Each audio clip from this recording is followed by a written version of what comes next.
Mūsu šodienas svētku kārtojumam ir 3 galvenās sastāvdaļas. Piparmētru biskvīts pavasarīgajā zaļajā krāsā, brokastu pārslas ar piena šokolādi, jogurta krēms ar skābenēm un saldo krējumu. Varbūt dažiem liksies, ka skābenes ēd tikai skābeņu zupā. Nē, skābenes var ēst arī ļoti labi desertos un dažās citās lietās pievienot un salātos svaigas, kas rada tādu jauku skābenu foršu aromātu, un tur ir arī vitamīni, tur ir arī dzels, un pavasarī viss, kas nāk no zemes ārā, ir jāēd ātri un nekavējoties. Pirmais solis taisām biskvītu. Būs nepieciešams skābais krējums 120 grami, 1 ola, 40 grami piparmētras, 120 grami miltu, 120 grami baltais dancukera cukurs un 1 teikarota cepamo pulveri.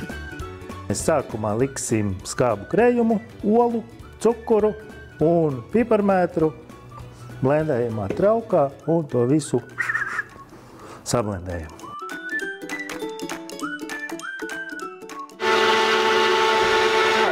Gatavs. Tātad šeit man ir nosvērta milti un cepamais pulveris. Es viņus sajaucu kopā, lai cepamais pulveris viendabīgi iestrādājās miltos iekšā. Un pārlejam zaļo smūtiju, gandrīz vai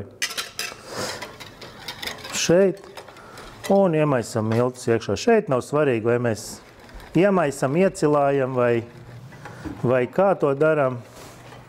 Sanāk tāda pankūku mīkla. Biskvītu cepšanai labāk izmantot pēc iespējas mazāku formu, lai saglabātos spilgti zaļā krāsa. Liekam krāsnī uz 15 minūtēm 180 grādos. Kamēr gaidām mūsu biskvītu, ķeramies klāt otrai deserta kārtai – kraukšķīgai, kurai mums būs nepieciešams 80 gramu brokastu pārslu un 100 gramu piena šokolādes. Nākošais mēs ņemam piena šokolādi un izkausējam ūdens peldē. Šokolādi, lai kūst savā nodabā. Es paņemšu brokastu pārslas, sajaucam ar roku tādā smalkākā režīmā. Un sajaucam kopā ar izkausēto šokolādi. Mūsu kraukšķis ir gatavs, jādod tam laiku, lai sastingtu. Taču mums palika pēdējā deserta kārta – krēmīga. Uzliekam briedināties želatīnu. Un tātad želatīnu 9 gramus mēs lapojam ar 45 gramiem ūdens. Bet augstam ūdenim jābūt, ja? Viņš nevar būt silts. Želatīnam jābriest vismaz minimums 15 minūtes. Ja? Pa to laiku sajauksim kopā daļu no turku jogurta ar skābenēm, sablendējot tos viendabīgā krēmīgā masā. Un šim mēs piejaucam klāt atlikušo jogurtu un sajaucot tagad to kopā, viņš būs tāds jauks un krēmīgs. Nākamais solis – sablendējam saldo krējumu ar cukuru un atliekam leduskapī. Putkrēmu mēs ieliksim tagad leduskapī, lai viņš ir augsts, lai mums tas process viss ir ātrāks un foršāks, atstāts tajā pašā traukā. Ķeramies klāt želatīnam.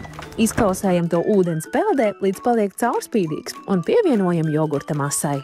Liesim diezgan strauji želatīnu iekšā un šo mēs ieliksim nedaudz leduskapī, pagaidīt, lai viņas sāk tā nedaudz recēt. Un tad mēs sajaucam kopā abas masas. Par to laiku, kamēr es ieliku leduskapī, paņemsim, uztaisīsim tās zaļās drumstals. Ja? Mēs viņu paņemsim un salauzīsim, kas pa zaļu krāsu. Plēšam, saplēšam. Izņemam no leduskapja zaļo masu un saldo krējumu un sajaucam tos kopā. Tā, tad mēs ņemam un iespiežam pūs citrona suliņu. Liekas, ka būs rīktīgi skāps. Nekā. Būs rīktīgi labs. Un mums palika pēdējais solis, proti salikt zaļo māmiņdienas kārtojumu glāzēs. Tātad mēs liekam katrā glāzē pa šķipsnai biskvīta. Lejam virsū otro kārtu, mūsu krēmīgo zaļo masu.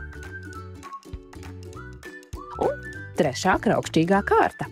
Un tātad es atradu brīnišķīgu instrumentu ar nosaukumu stampiņa, kur mēs nedaudz pieblietēsim, bet, lai mums nelīp klāt tas viss, kas tur ir, es nedaudz viņu apklāju pārtiks plēvīti. Ja? Mēģinot nenosmērēt baigi maliņas, jo maliņas ir svarīgi atstāt tīrus. Tād mēs liekam virsū vēl vienu kārtu ar jogurta krēmu.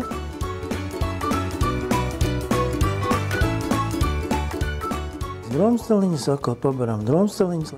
Mūsu zaļo māmiņu kūku var ēst uzreiz vai nolikt leduskapī līdz svētku rītam. Atliek tikai izdekorēt desertu ar odziņām.